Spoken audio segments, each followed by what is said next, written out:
Welcome to Travel Massives Live webinar. We are going to chat with Chris Torres today.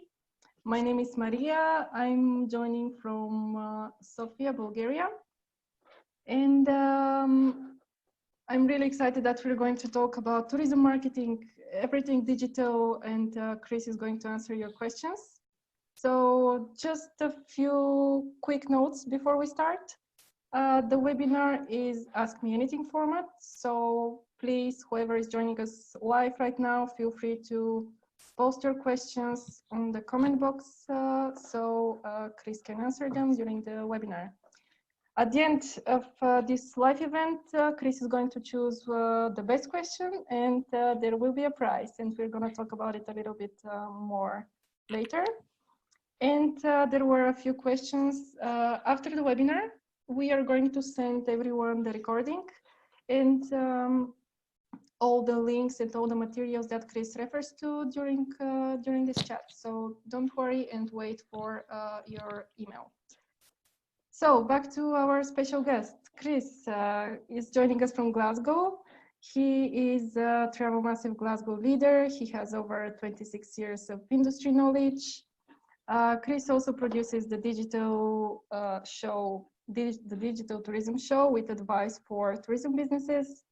And very exciting, he recently published his book, How to Turn Your Online Lookers into Bookers. Yes, that's the one.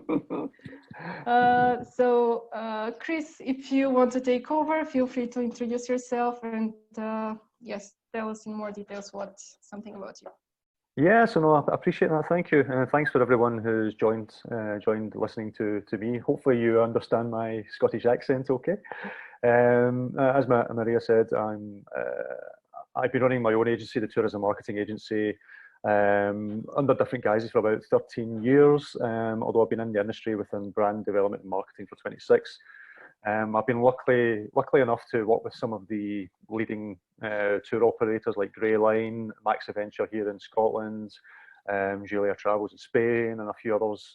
And that has really allowed me and my team here at Tourism Marketing Agency to gain real insights into how different destinations tick, inbound and outbound marketing. Although we are based in the UK and Scotland, about 80% of our own customer base is outside of the UK, so lots in the United States, all over Europe, Asia. We've even got some in Africa, and one who does tours to the North Pole. So there's pretty much not a corner of the globe that we don't work within or help. So we've gained a lot of vast knowledge over that, and as you mentioned, I've written a book all about how tour operators should set themselves up in terms of their brand, set up the different channels properly, and then to market themselves more effectively. So that's what the book is aimed at as well. So it's a bit of a tome, the book. It's just over 400 pages. So it's not a light reading book. So, you maybe need multiple cups of coffee if you're going to read that. But hopefully it helps people who have got it. But no, I'm here to hopefully help you guys today answer as many questions as I can.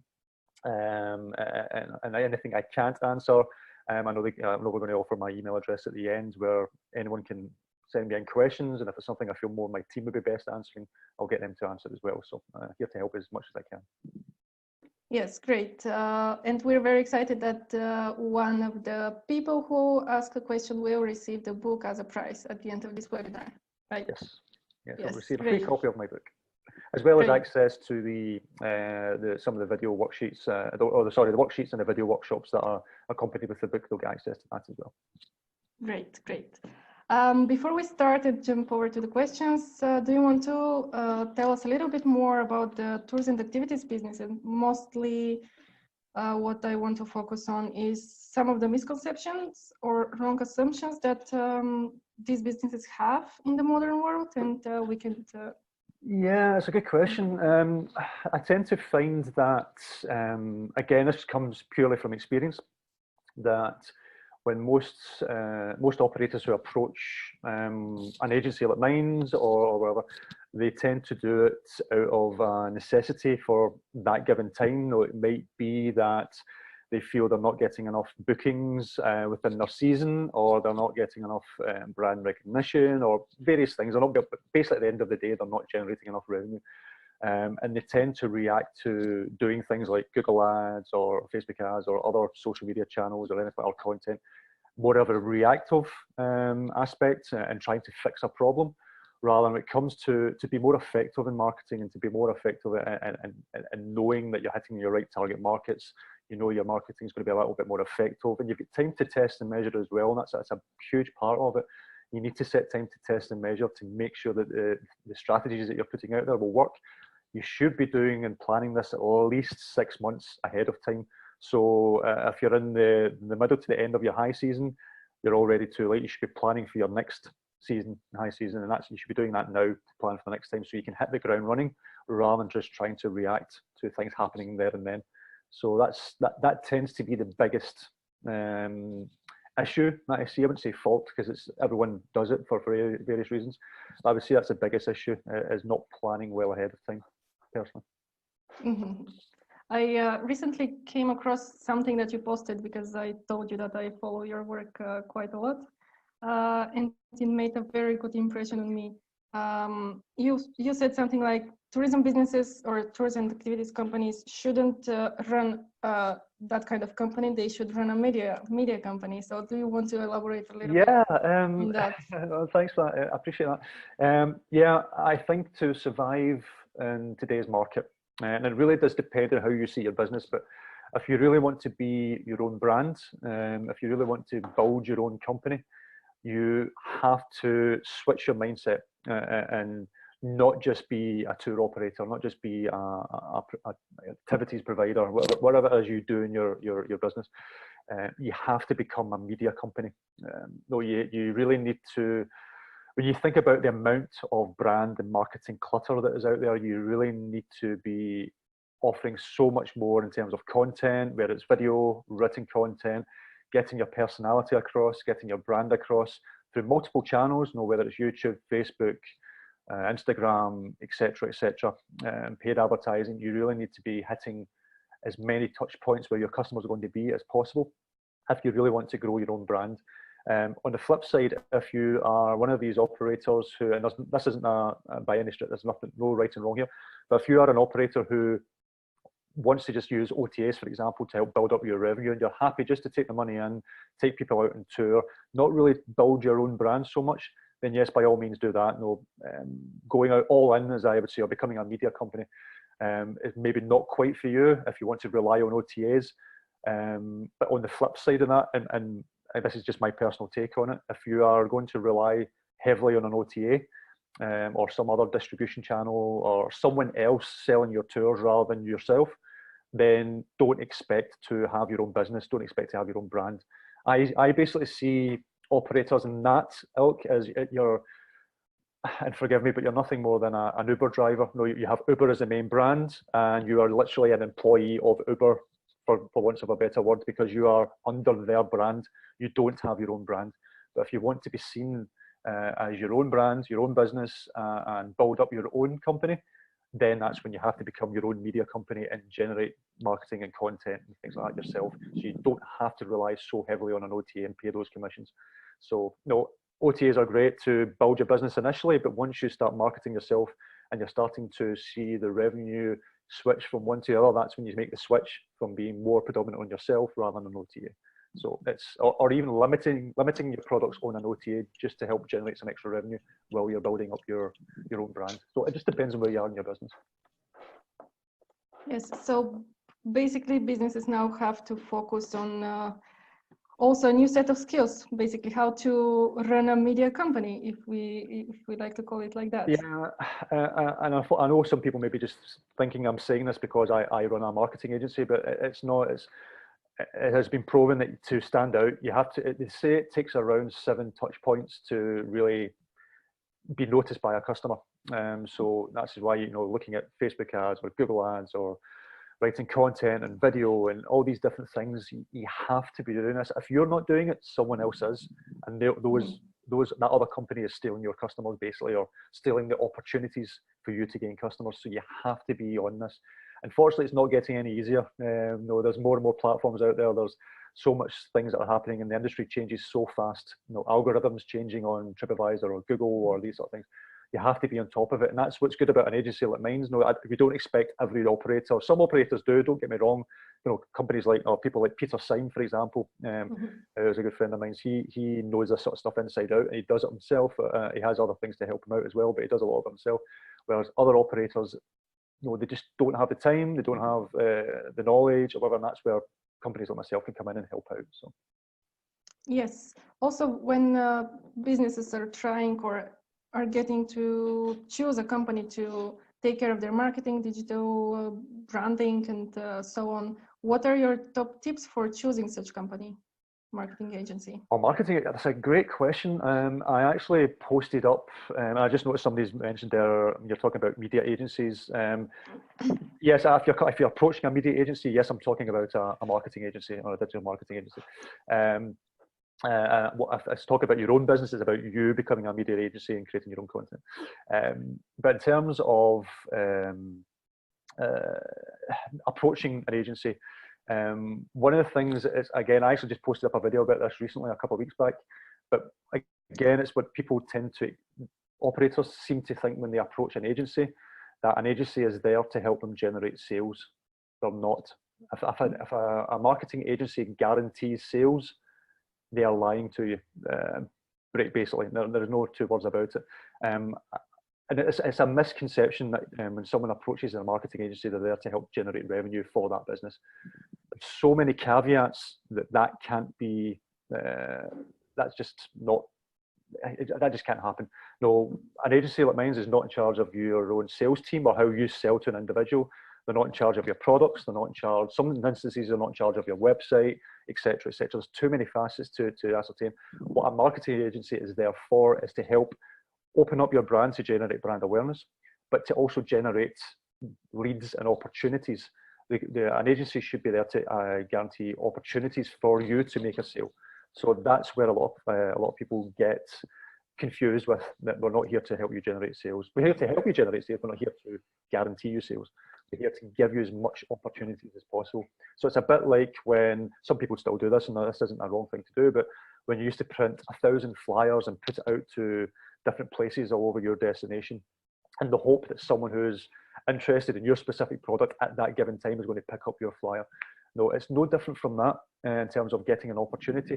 But what a marketing agency should do is offer you more of that, more of those opportunities, so you have more opportunities to then close a sale. So that's one of the things I would say when you're approaching an agency. Just be careful with what they say. Don't always go with no guarantees about sales, etc. And just make sure they've got a proven track record of who they've worked with. And they'll look at the reviews. They look at the amount of customers they've worked with in the past. Ask for referrals. Ask for references. Things like that as well.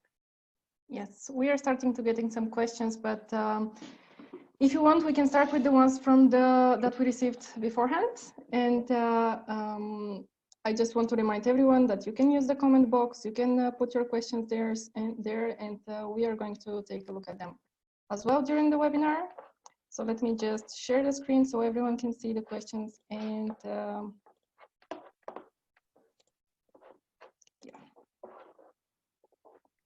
Okay.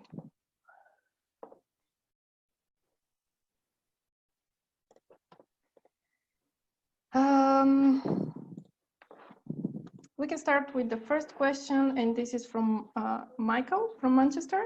Mm-hmm. He asked, what's your thoughts on the impact of travel-related domains being used to promote non-travel specific products? Yeah, personally, I would say no to this. I know the domain he was talking about, I think it was cruise.eu or something along those sort of lines. And I tend to think, there's a couple of reasons why I would say no, because I tend to think you confuse whatever you're trying to achieve with your own customers. If it's not cruise related, then all you're going to do is cause confusion in your own market and confusion with your own customers. Plus, if you're going to create a brand around something that's not specific to what it is you actually do, well, take my brand, for example. My domain name is tourismmarketing.agency. pretty much says what we do. And when you type in, most companies, when we research, type in marketing agency tourism or tourism marketing agency, we come up number one pretty much all the time for that. In fact, so much so that other agencies are actually bidding against our name on PPC. But no, it's finding something that's more specific is better in terms of what you do, because it helps with your SEO, it helps with brand recognition, it helps just customers get what you do straight away.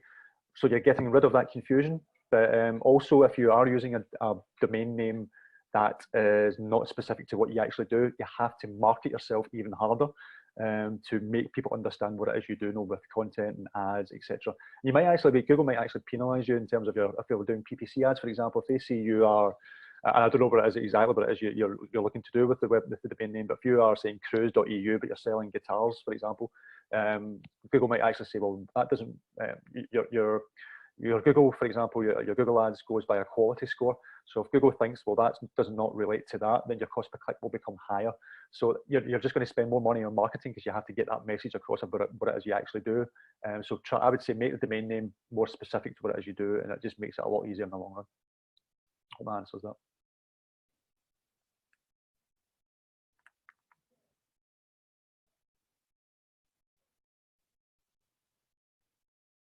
Oh, Maria, I don't know if I can hear you. Okay. So question 2. Oh, can you hear me? Or... I can hear you now. Yep. Okay. The second question is coming from Lisa from Berlin. She's asking, what are your recommendations for the top 3 paid and unpaid digital marketing channels for incoming tour operators? Good question. It really does depend on your own demographics in terms of your own customers. Generally, you would be saying Facebook, Instagram, and Google in terms of SEO and paid advertising. So I would say those 3 for sure, pretty much for most businesses. That again depends on your demographic.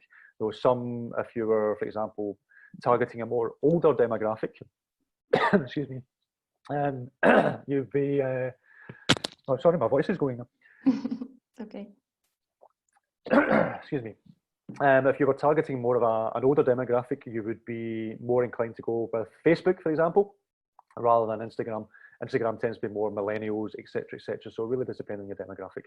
But I would say, yeah, generally Facebook, Instagram, and Google for both paid and unpaid.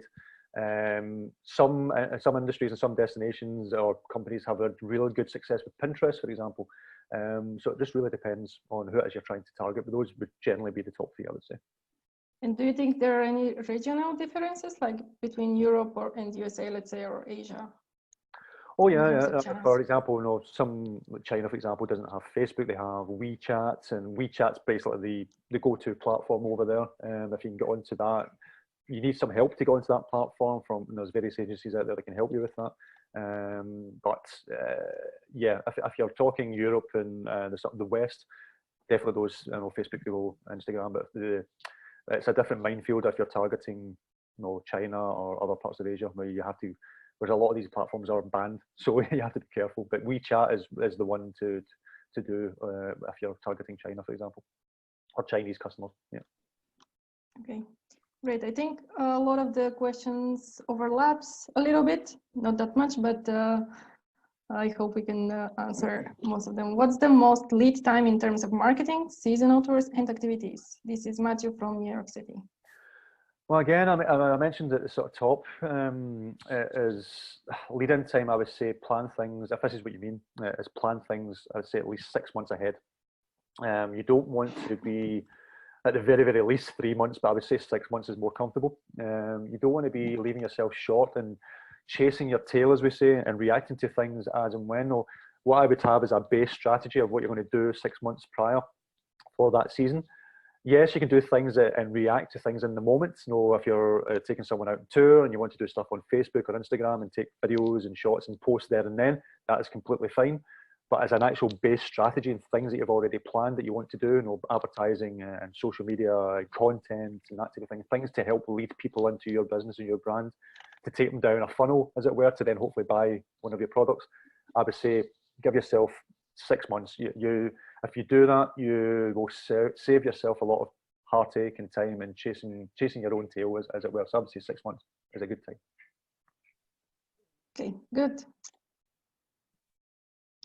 Next one, we have Campbell from London, and he's asking, what are the best ways to build trust online to get people to convert? Good question. Two things I would say here is content. You want to write good content in terms of articles and blogs, and video content as well. No, I'm a big believer of content being more personal, so it's actually from your own tour guides or from yourself, showing your expertise or your guide's expertise, and showing that personality behind your brand helps build up your trust more. Then and using user-generated content helps build up your trust more in terms of your potential customers than you would do with professional photographs, videos. That has its place, don't get me wrong, but no, using content and reviews are massive in terms of building up trust in your brand. Now, one of the things about building up trust, and I come across it time and time again, is when you have your own website. And I imagine some people listening to this just now do have this already, but say you have a FIFO or a TripAdvisor, Trustpilot, highly rated reviews, but they tend to put your badge down in the footer at the very, very bottom of your website. It's like, why? That is your trust builder. That should be, as soon as someone lands on your homepage and the initial screen that they see, whether it's on mobile or on desktop, that badge should be near the top saying, this is what we do. This is the type of tours that we do. This is what the experience that we offer. And here's our 5-star rating, 4-star rating. That should be near the top. It's that and content. Reviews and content are the two biggest things to build up your trust in your brand and in your business. So, yes, I think we have a related question coming for the user-generated content and these type of channels. But let's go on and we'll see where is it. Question number 5 coming from Jason from Austin. What are the 3 biggest mistakes you see tour operators making with their digital marketing, and how can they fix them? Well, again, one is not planning. You have to plan ahead of time. You have to sit down and come up with a strategy, whether it's with yourselves or with an agency like mine. Sit down, come up with a strategy, plan out what you're going to target, what you're going to achieve, what products you want to promote. A lot of people will promote all their products or whatever that would be, whereas in my opinion, to help build up more revenue for your business, but also more revenue for your marketing pots, as it were, is go full tilt on your marketing with your best-selling products, the ones that generate you more revenue at the end of the day, more profit, not just revenue, but more profit. Those are the ones that you should be tackling first, and then start maybe using some of the lesser products that you may have, the lesser sort of ones that don't give you quite as much revenue. I would do that first.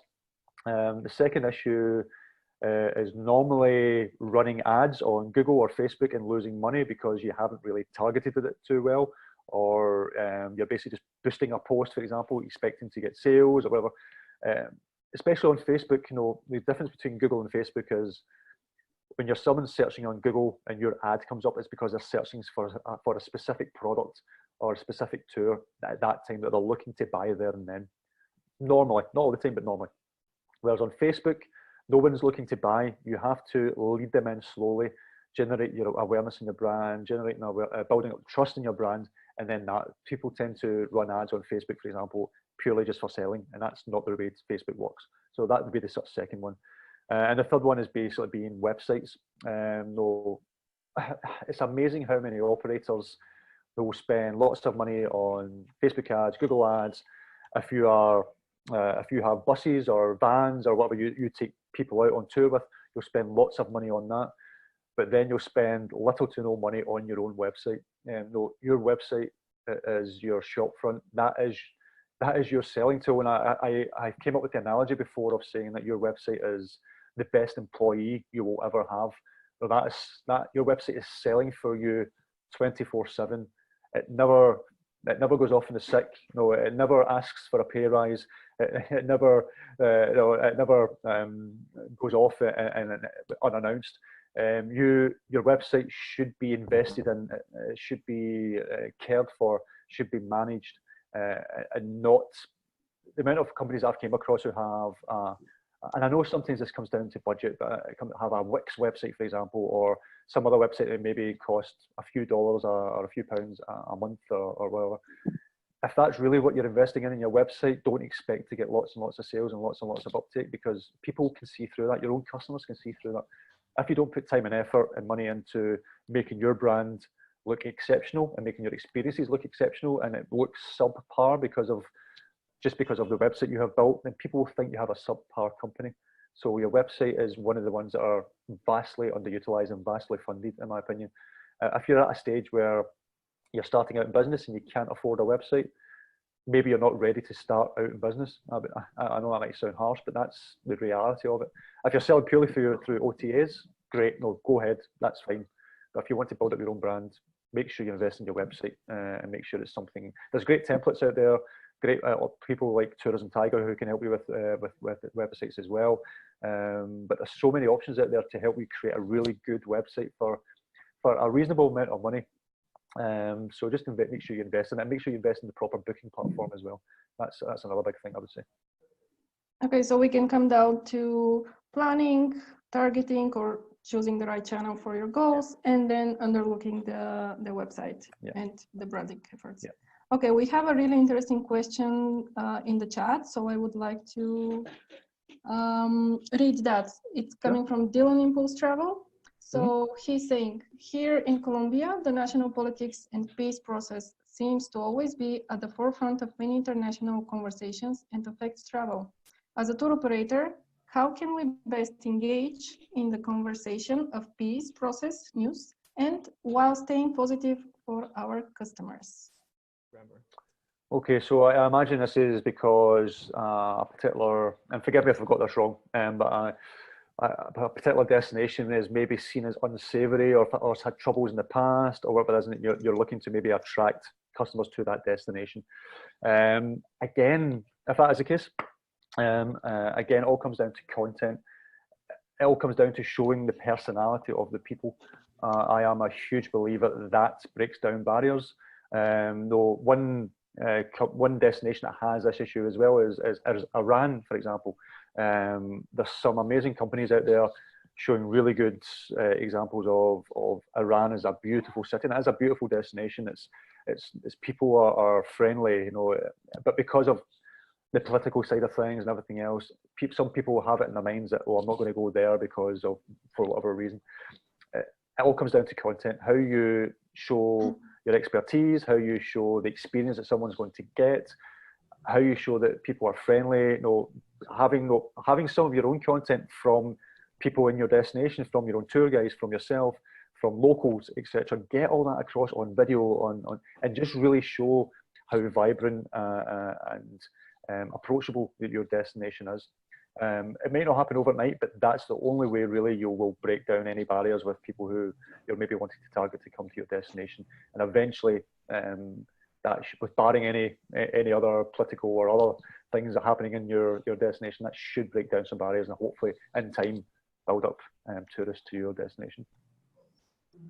Great, thank you for that. No problem. And then we can continue with the next one from Hannah from Manchester, asked in the forum, okay, what specific support or marketing advice can you give in regards to promoting larger group tours that take place over days rather than one-day events or activities? Good question. When it comes to multi-day tours, Google Ads is a good platform for that. In terms of, see, a lot of things, the thing about Google Ads is they're not really suitable for most day tour operators, because a day tour could be anything from $25 a pound to $70 or $100 a pound.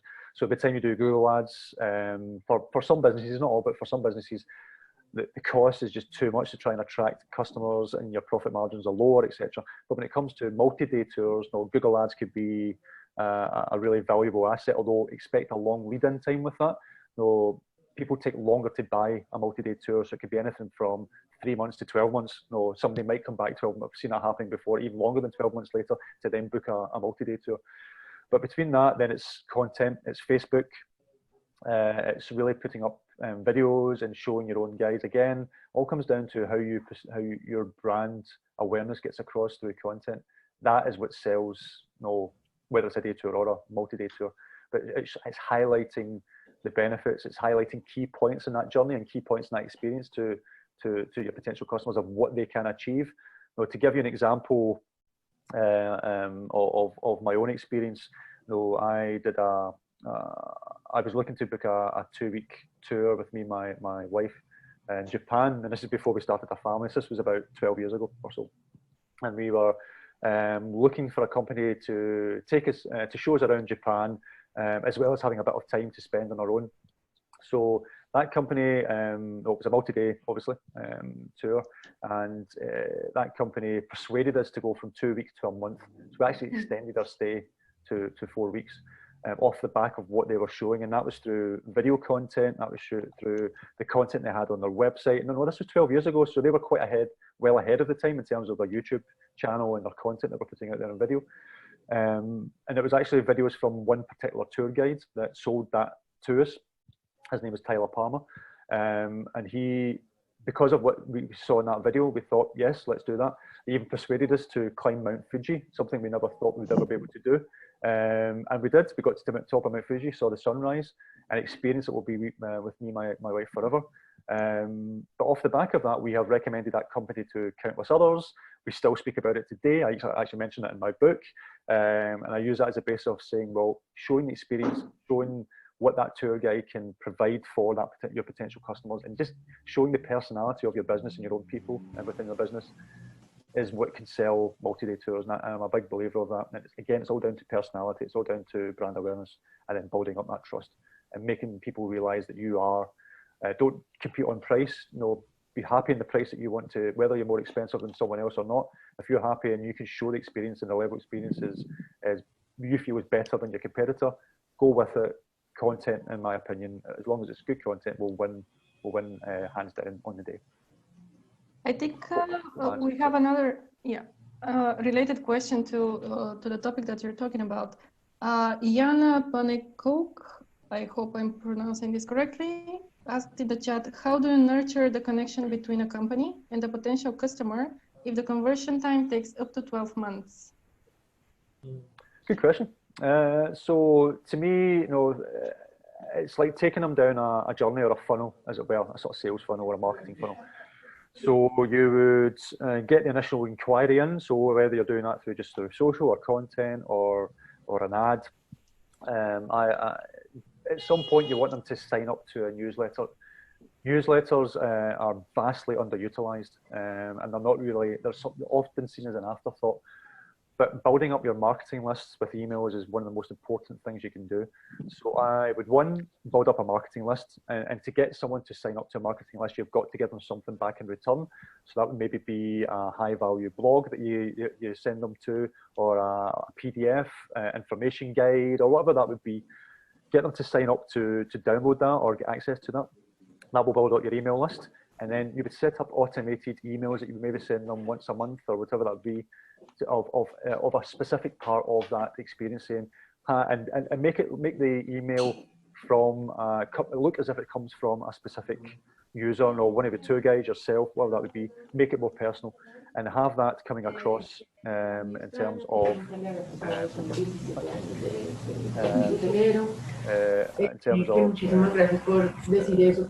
someone's got their mic on, I believe. So have it coming across as if from yourself, and keep that awareness up, keep them entertained, make it personal through an automated email campaign. But then if you're uploading all that, if you're capturing those email addresses, you can then upload all that information into Facebook as a custom audience. So you're targeting them through email campaigns, and then you can do remarketing and targeting them through Facebook ads by uploading their email addresses, etc., onto Facebook. So you can get them through multiple touch points, keeping your brand in their minds about what you do. And then when they're ready to book, because they'll have multi-day tours, will have friends. They'll no doubt, when it comes to multi-day tours, most people don't come themselves. They come with either another friend or a family member or a bunch of friends, so they speak it over with them. They then have to sort out deposits and money, who's doing what, etc., etc., etc. So there's a lot of that's why you have a longer lead-in time. So build up awareness, keep them interested.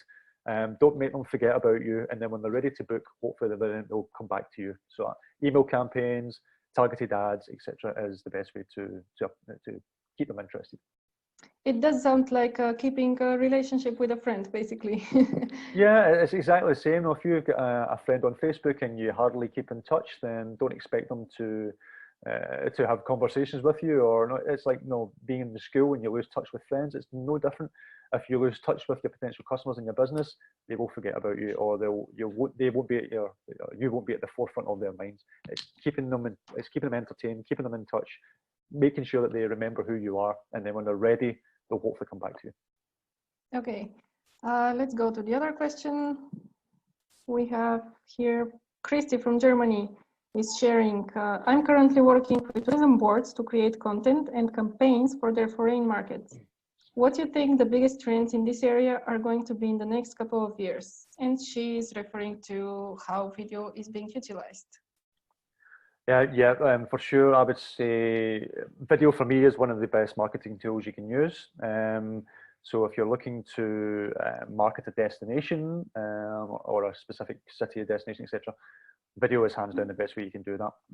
Though marketing on YouTube, for example, or even on Facebook is certainly the way to do it. Though when you look at the stats for YouTube, for example, I think, if I remember off the top of my head, something like 72% of people will search YouTube for travel ideas. So this is people who want to look at various destinations to see where they can maybe go next. And I think it's something like 62 or 67% of those people searching on YouTube haven't selected a destination.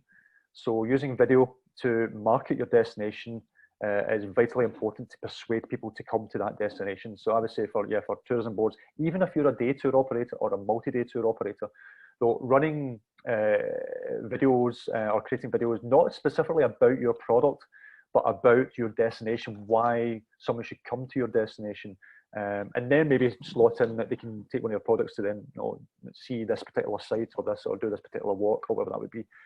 That is one of the things that you should be doing as well. Marketing your own destination as well as your own products, but certainly for a tourism board, video for marketing a destination is on YouTube and on Facebook is highly recommended, and it's something that people search for because they haven't decided where they want to go yet. Yes, if you allow me to summarize this up, it's basically about storytelling. Pretty much, yeah. So we also have a question from Karen, which is an SEO and co-founder of MemoPin. What is the future of storytelling in travel? Good question. Future of storytelling, it's like I've been saying, and I don't see it changing drastically. Whether it was 10 years ago, 50 years ago, or now, selling a product, selling a tour, whatever that is, all comes down to personality. All comes down to showing an experience, how it's going to benefit someone taking out that experience at the end of the day. Someone who's looking to go on an adventure tour, for example, will be looking at saying, like, what will I have on this tour? What's going to get my adrenaline going? What's going to be? It's all about selling experience. It's all about personality. It's underutilized. People will sell products online, but they won't show the face of the company in terms of tour guides or the business owner or whatever. It's all about, in a way, it's all about creating a personal brand around your own team, your own guides, your own company. That is what sells. And actually, quite interestingly enough, in one of the workshops I do about TripAdvisor reviews, for example, what you tend to find is people will leave reviews more for an individual than they will for a company. So if one of the tour guides is taking out a bunch of people out on tour, if he mentions or she mentions that, hey, I hope you enjoyed your time. If you can please leave me a review on TripAdvisor, tell them the link, whatever that would be greatly appreciated. And you can even make joke of that. The tour guide can say, I might get a wage rise out of this. I'm trying, or I'm battling other operators to try and win this month to get the best reviews. Just play on it, have a bit of fun with it. People are more likely to leave a review for that individual around the company, and then they'll mention that individual within their reviews, maybe leave more of a meaningful review because they're trying to help that person. People are more likely to help people than they are companies. So having a personality behind the brand, showing the people showing your own expertise. If you'd run whiskey tours, for example, and you have a master taster within one of your products or whatever, utilize them, get them to do monthly blogs or video blogs about whiskey tasting and what food pairs with what whiskey. Utilize the tools that's round about you and what you can use. And that's the best method you can use for creating content. It's the best method for showing your expertise, showing your trust within your own products, etc. So that's what I would generally say. Okay. The next one is coming from Doreen from Toronto. Have you had any success using the audiences called recently in or traveling in on Facebook, say for promoting day trips? And what would we need to do or set up to use this function effectively? Well, yeah, that's a great question. Yeah, it depends on the type of product that you have. If you are a multi-day tour company doing those sort of things, it just isn't suitable because people plan so well ahead of time. It's not really advisable. But if you are running day tour companies and day tours, for sure, use those. I would set up the same ads 2 or 3 times, running different scenarios. So one targeting people in destination, one targeting people traveling to that destination or recently in that destination, and just see what works. No, again, it's all about test and measure. Try different ads, see what's going to be more effective for your particular business.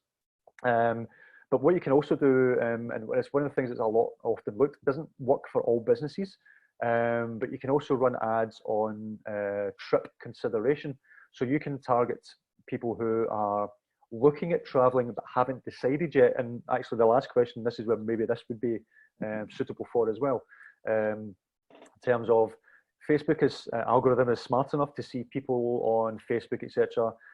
Look, or if you've got a Facebook pixel on your website, for example, knowing where people and their own users are looking for, they may be searching for destinations and ideas of where to go. If you can set up ads for trip consideration, it's usually found in the Facebook's ad delivery options. You can click a little button and that will do trip consideration. So you can actually target people who are thinking about going to a particular destination or any destination, and then that way your ad, if it's destination specific, could then show to them to persuade them to come to your destination. So there's lots of things in Facebook that people don't realize in terms of that as well. So you can do ads on people considering a destination, ads on people think about traveling to a destination or in a destination, etc., etc. So again, it depends on your demographic, but you can play about with them, and if something's successful, keep doing it at the end of the day.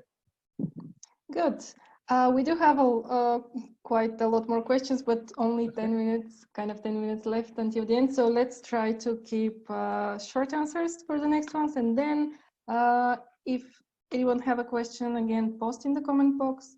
But if there is no time for Chris to answer during this webinar, please feel free to use the forum, the Travel Massive forum, and then Chris will try to answer in the next few days. Yep. Okay, next question is coming from Nicola from Bogota. What is the best way to calculate our ad return of investment, considering that many conversions may get lost due to attribution problems?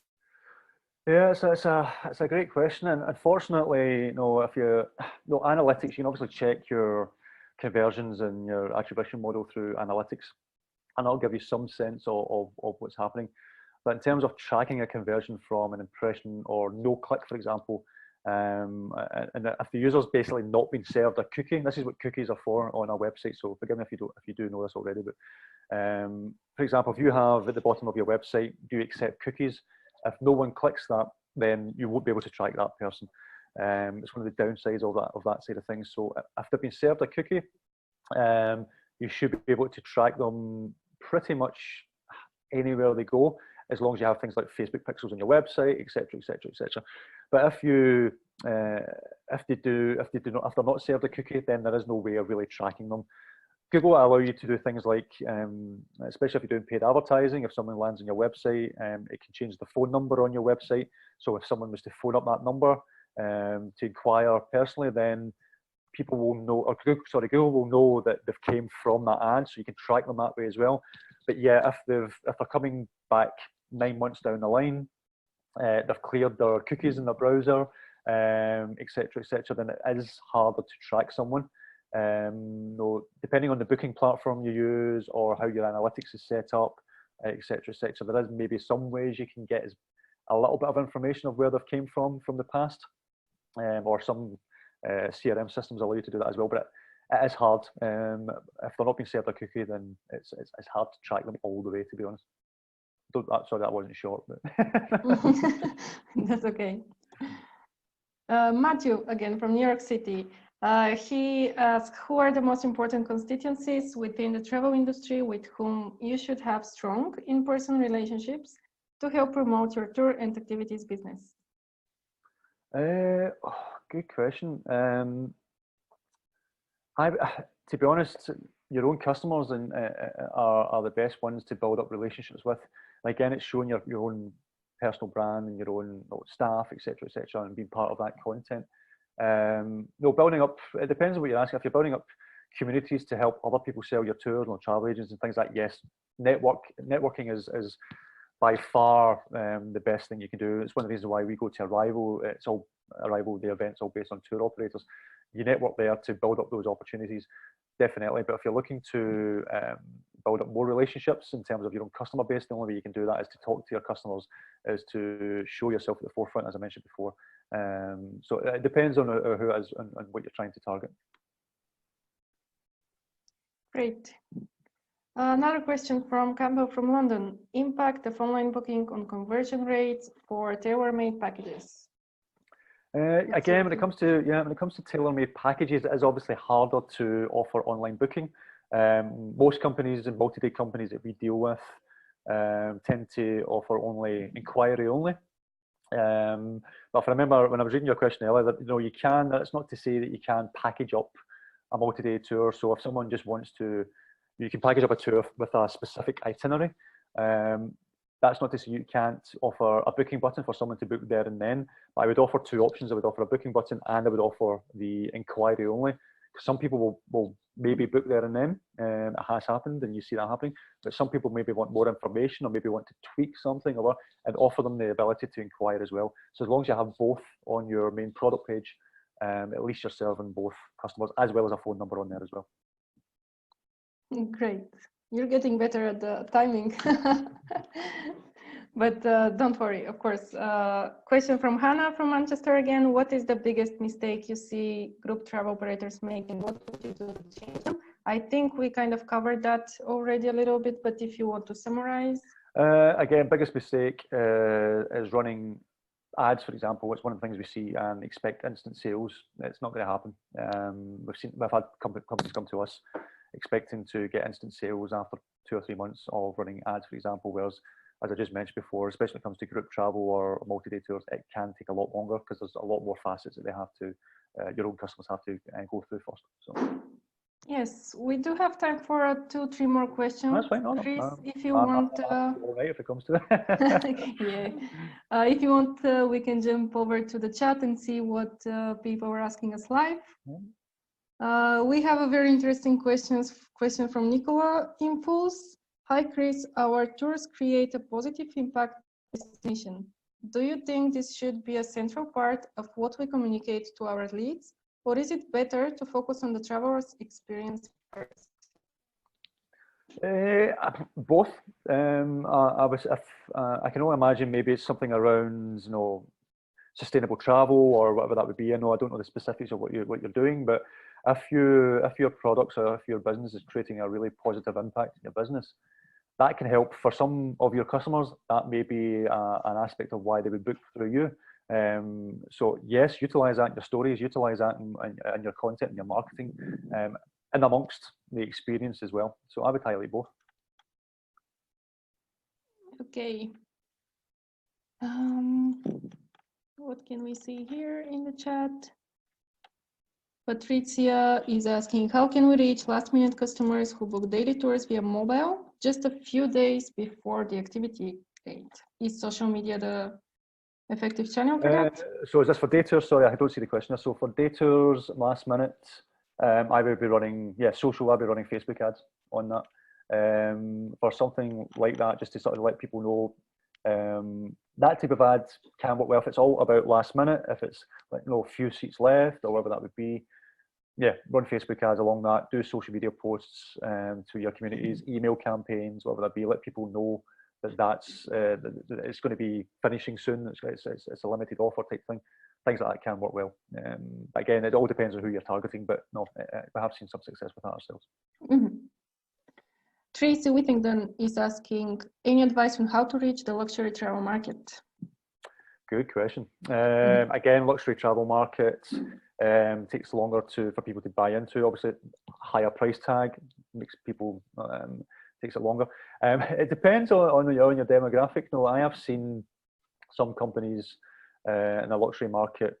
Some customers will book purely because they are the most expensive. They want to have that kudos of being buying the most expensive thing. But again, it's all down to experience. It's selling. Why is it high end? Why is it luxury? Showing that, getting that messaging across, and not necessarily being the cheapest. No, we have seen many times that as long as you can sell the experience and sell the story and tell someone why you are better, price doesn't come into it, especially in the luxury market. No, someone is willing to pay if they feel they're going to get a better experience. Okay, good. We have also an interesting question regarding DMOs from Karen. What do you think about DMO's current state? Are they providing the right travel products? Do you have some good example of DMO that has good service and do the right things?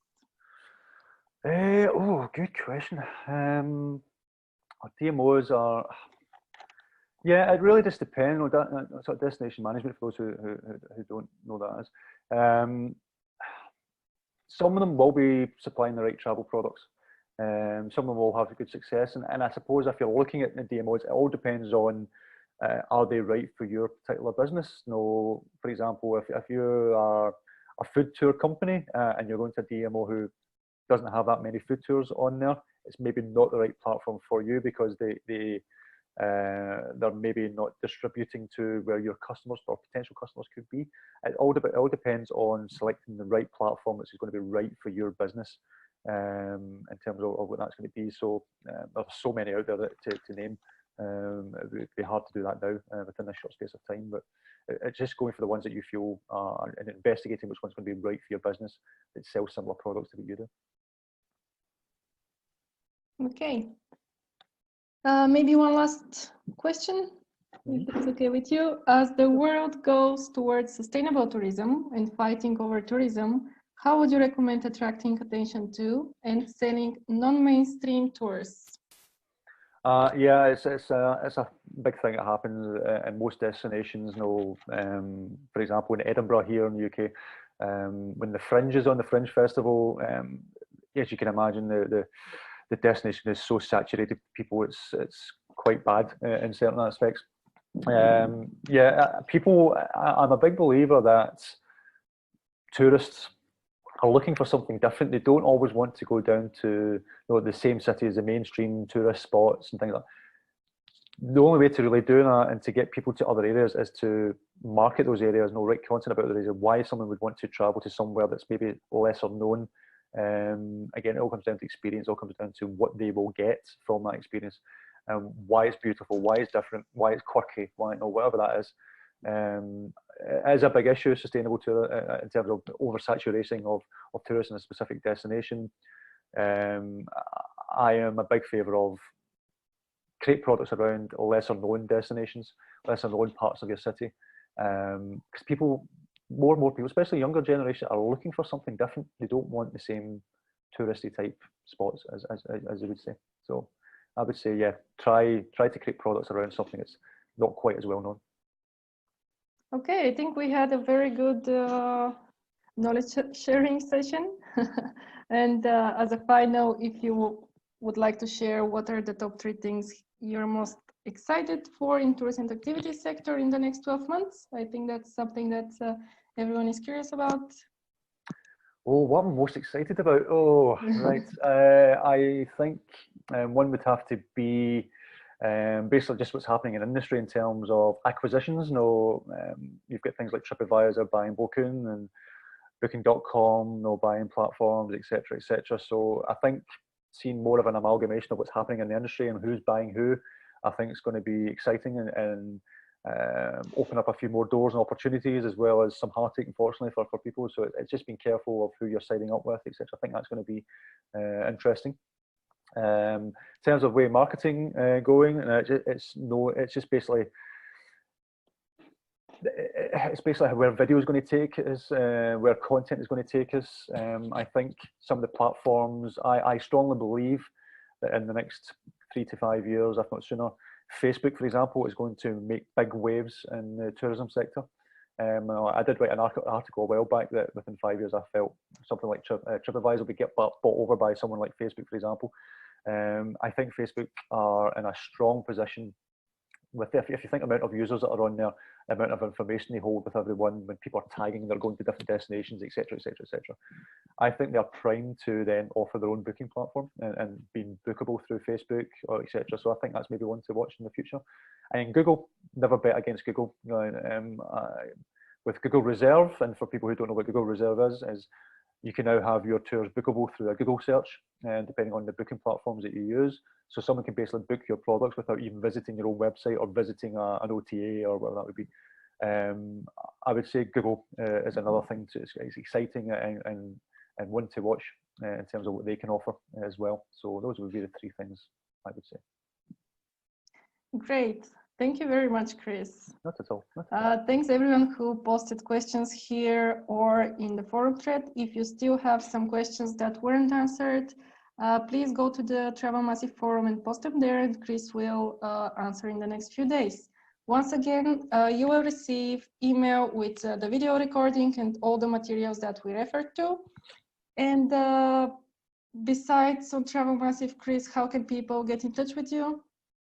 If they want to get in touch with me, they can do through tourismmarketing.agency, or they can email me specifically at chris@tourismmarketing.agency, etc. So yeah, that's probably the best ways to get in touch. Great. Or through the Travel Massive website, they can connect with me through that. Yes, we're going to be sending the link to that, to your profile as well.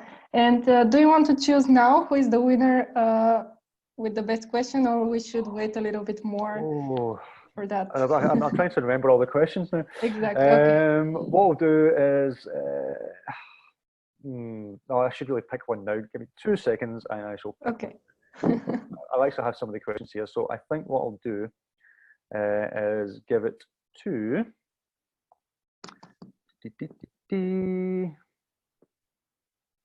let's give it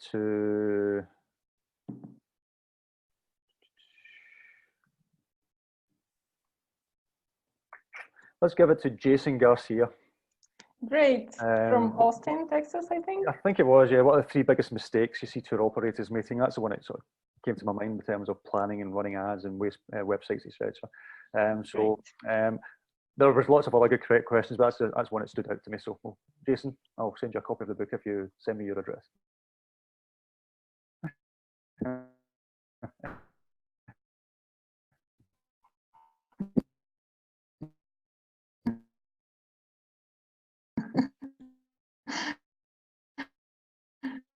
Great. And yeah, I think I'll take it. Bye. All right.